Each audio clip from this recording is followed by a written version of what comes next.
What's up, guys? Welcome to my channel. Welcome back to my channel.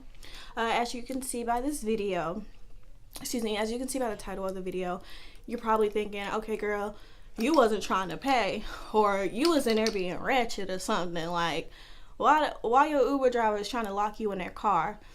Well, we'll get into that, but I want to start off by pouring my tea, because it is a story time. Y'all know how I am.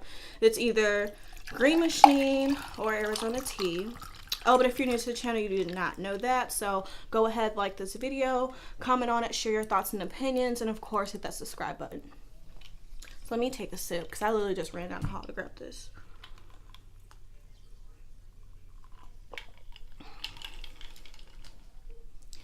And I've just been working on creating a healthy habit of, if I'm drinking out of a can, pour it into like a cup or whatever with ice in it, just because you never know what's in those cans. So anyways, let's go ahead and get to this video. How can I start this off, y'all? This was a while back and I was actually pregnant, so it's like heightened 10 times due to the fact that, like, you know, I have hormones and all types of stuff, so I'm already, it's my instinct to fight or take flight, you know.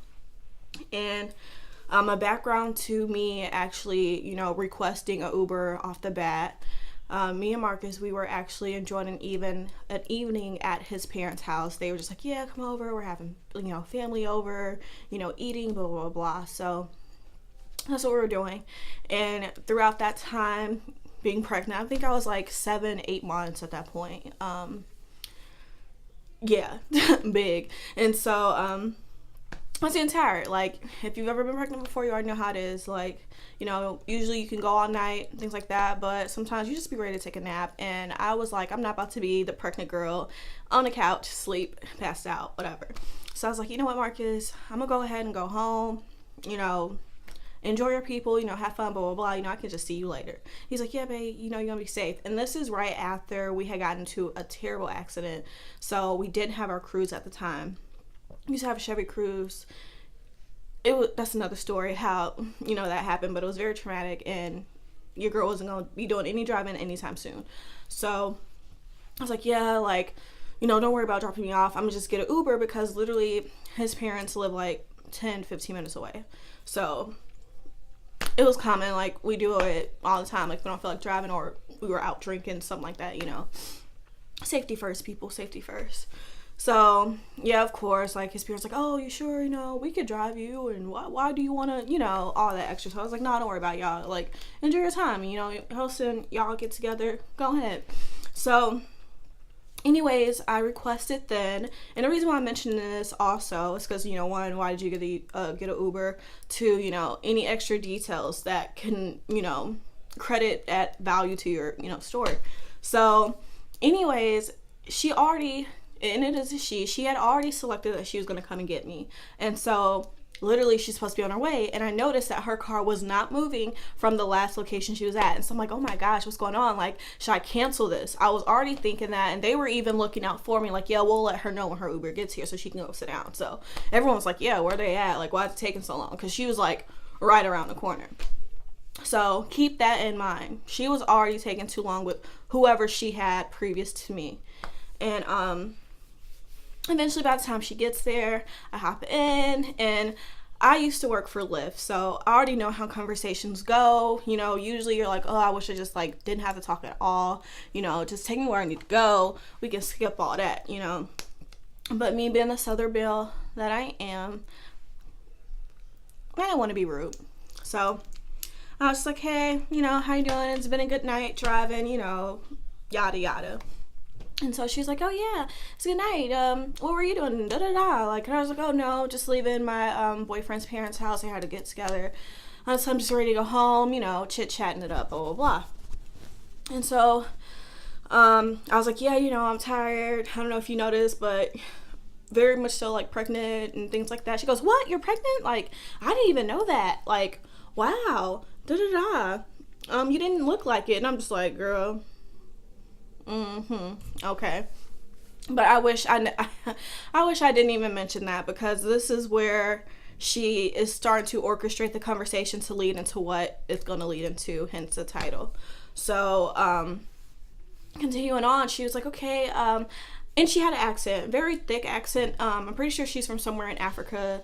She didn't mention Central America or anything like that, so I'm pretty sure she is from Africa. But anyway, she was just saying, oh yeah, well, I'm new here, and I found this awesome church, and I've just learned so much and things like that. And she goes like, are you into religion or anything like that at all? And I go, okay, well, I was raised in Georgia, so I was raised up as a Southern Baptist and things like that. But whenever I got to maybe like 16, 17 years old, my parents looked at us and was like, hey, we know the Bible front and back, church business, especially from us like relocating our lives and moving out into the Midwest, not being around our, legit church family. We couldn't find that same connection that we had down there. So, and then there's always all these scandals coming up with churches and just them not really, being the safe place like they used to be back in the day, or what we thought it was. So, around that time in my age, they're just like, look, we know the Bible front and back. If y'all feel like y'all need somebody to teach it to you, go ahead. It's up to y'all to go, but we're not going to force you to go, and we're not going.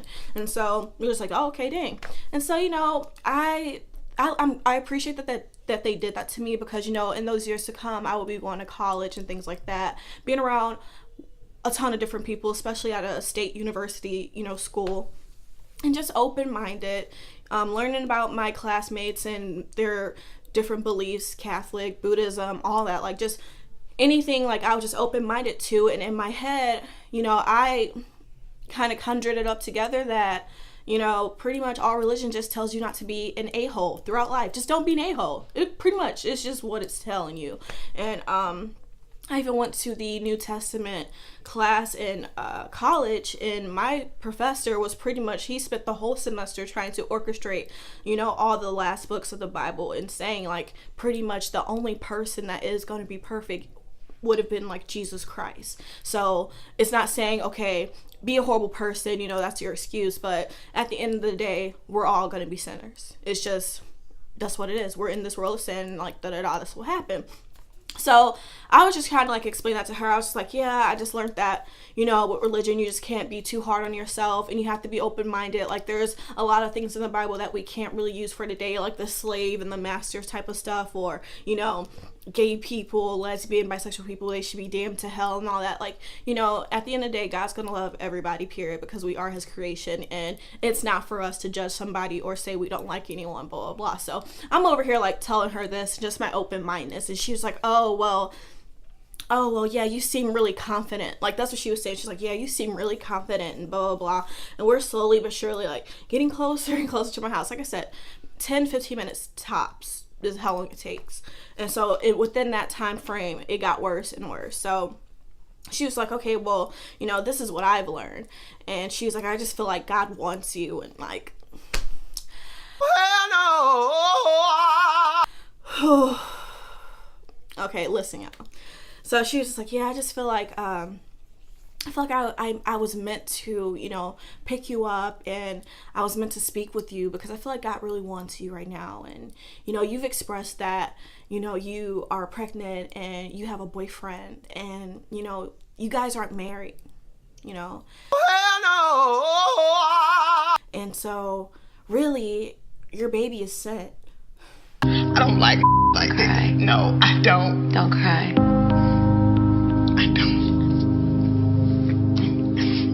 You better talk to her before I do, because I'm hurt her feelings. That's up.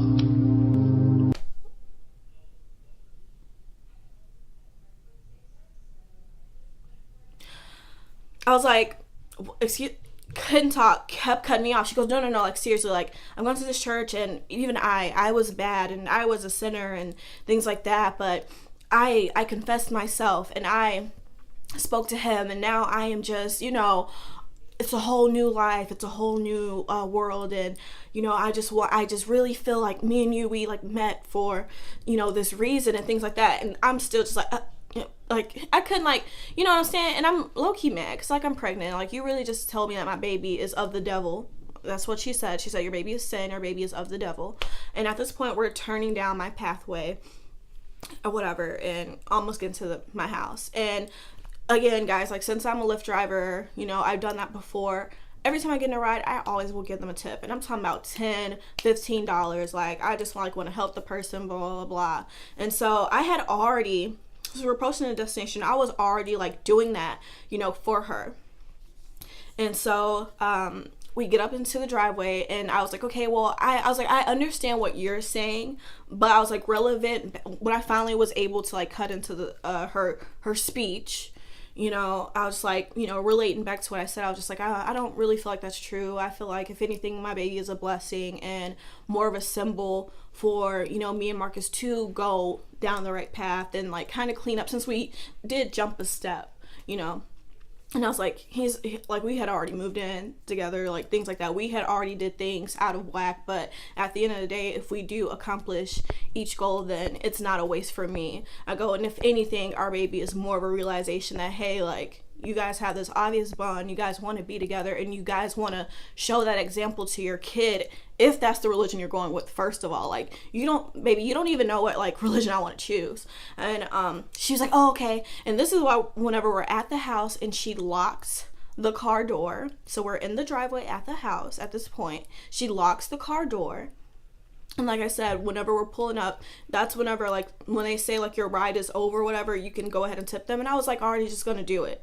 But she was just like, okay, but, no. Like, she goes, maybe your boyfriend, and, because I was like, yeah, like, his parents, they work at a church. His dad's a pastor. He's pretty much like a preacher's son. Like, we know all of this. Like, that's what I was just trying to tell her. Like, we know all of this, but we're not, like, brainwashed and crazy about it and, stuff, you know, our religion down everybody's throat. We don't do that, especially while we're working, you know? And so, you already know, we like top shot of Rastafarian. So, Major's name is Major Makona Johnston, like, you know?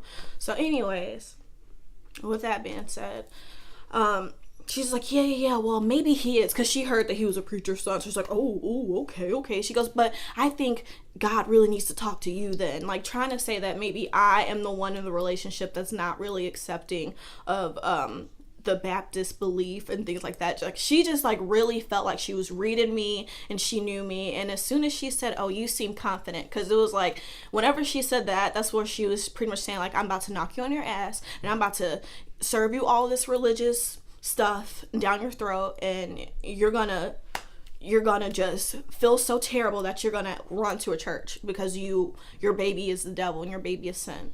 And I was just like, and so after I had responded to her about him being a preacher or whatever, and how she, of course, just said what she was saying about, like, no, it's really you, I was about to, like, go off. Like, I really was about to go off. And she's like, you know what? I'm sorry. I'm done with you. She's like, no, I'm just done with you. Like, you're not really understanding. I'm going, yeah, you can get out. I said, okay. You know what I'm saying? I was like, you know what? Let me just leave. So she finally unlocked the door after she realized that, no, I'm not about to agree with you and that you are pretty much crazy. Like, and for you to be from, like, the motherland and all this and that, you should know that us who are from America, who our relatives got put on a boat to be over here, you should know that belief, that religion itself is somewhat, you know, orchestrated to brainwash us and to feel like we have to, you know, praise this Jesus, and that even though we're, you know, picking cotton and getting our ass beaten all day, that we still have to do right because it's our master and all this and that. Like, you know what I'm saying? Like, I'm like, if anything, like, the people from the motherland, they did their best to fight off those beliefs. Like, you think the Africans over there believe in, like, a Christian belief and, like, Jesus and all that? No, they don't. Especially Ethiopian. Voila, Rastafarian. But anyway, so with that being said, she was just like, just get out, blah, blah, blah. And so she had already accepted another ride while we were doing this. She goes, yeah, it's time for my ride. So in my mind, remember how whenever I was waiting for her to come, she was taking, like, way too long. So I believe everyone she picks up, she does the same. Like, that's the conversation that she, you know, shoots with people, is her religion, and try to get them to go to her church. Like, because again, like, I used to be a Lyft driver, so I always had a certain conversation that I would, you know, strike people with their interests if they were open to conversation. And mine would be while I'm a Lyft driver. And at the time, I was just doing it so me and Marcus could have some extra money whenever we went to Colorado.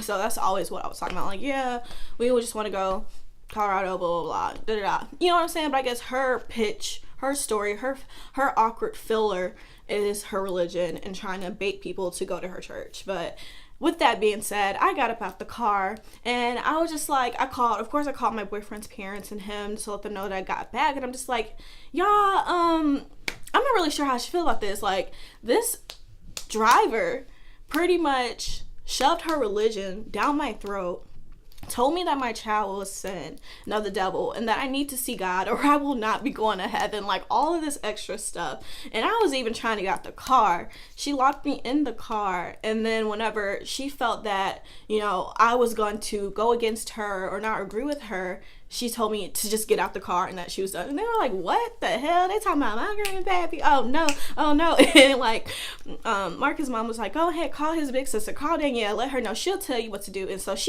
Danielle was already calling me. So I don't know how like the word spread that fast or whatever. But his older sister called me, and so she's just like, you need to call Uber right now and let them know what she's doing, because it's not right. She is at work. She is not supposed to be telling people, you know, to believe in this and that and the third. You know, that you're doing too much. Just get the people where they need to go and let them out of their car. And I was like, you know what, you're right. So I sent them a paragraph, because whenever you reach out to them, I really don't think you could call at that point, because like I said, it was getting dark. So I had sent 2 paragraphs, and I believe I can't find that now. I really don't think I can. If I can get to my email and type in Uber and see like where they have like responded to me, but I think it was all inside of the app itself. But however it goes, they were just like, oh my God, we are so sorry to hear about your experience. We've already credited you back for the ride and the tip that you got. We will be contacting her and, you know, speak to her about what she's doing, because, you know, you're pretty much saying that, you know, we're a Christian-based organization or company, and that's like not the image that we're trying to, you know, give out. And for her to have locked you in the car just to continue speaking to you, she goes, let me talk to you. Hold on, I need to talk to you, baby. So I was just like, you are crazy. Like, this is why people don't want to go to that religion, or who have gone or who have grown up around it, and, you know, witness all these people that are just like, be perfect, you have to be perfect, but really, you know, behind closed doors you're doing this, that, and third. Like, y'all like force people to be too perfect, and it's not gonna happen. It's just not gonna happen. You know, it's not real. Like, period. And like I said, you know, nothing bad about Uber, but whenever I had the issue the other day with the snowstorm and them coming and stuff like that, it reminded me, I'm like, yeah, you know, I've always had like some interesting stories whenever it come to Uber, so I thought about this story. And if you guys have ever like been through anything with your Uber driver, like I always see like the stalker stories, or, you know, they almost killed me, you know, stuff like that. So if you guys have any like comments or stories that you do want to post, feel free to drop it down below. You know, I definitely love talking to you guys to get video ideas and things like that, or opinions like, was I tripping, or come on now. Like, I feel like you do not supposed to take your personal beliefs to your workplace, period. So like, comment, and subscribe, guys. I hope you did enjoy the story time.